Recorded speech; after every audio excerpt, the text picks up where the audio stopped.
Обвинителката Анита Тополова-Исајловска ќе биде привремен шеф на државното јавно обвинителство до изборот на нов на местото на Љупчо Коцевски.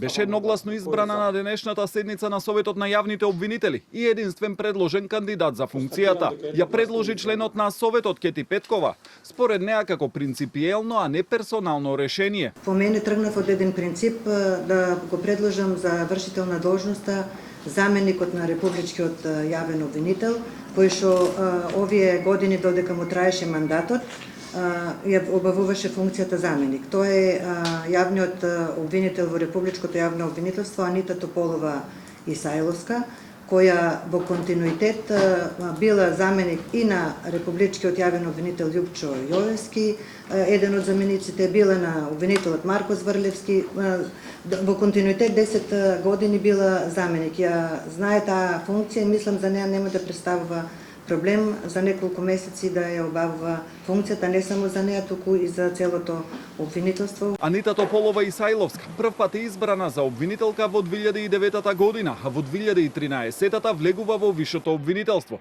додека по 3 години е унапредена во републичка обвинителка и заменичка на тогашниот државен јавен обвинител Марко Зврлевски. Како обвинител во републичкото обвинителство, Тополова-Исајловска во 2024 побара од Врховниот суд да го укине обвинението за случајот Талир на поранешното СЈО за незаконското финансирање на ВМРО ДПМНЕ, со аргументи дека е поднесено од неовластен тужител, односно по истек на рокот од 18 месеци што тимот на Катица Јанева го имаше за да поднесува обвиненија, но Врховен го отфрли барањето, а судењето се уште трае.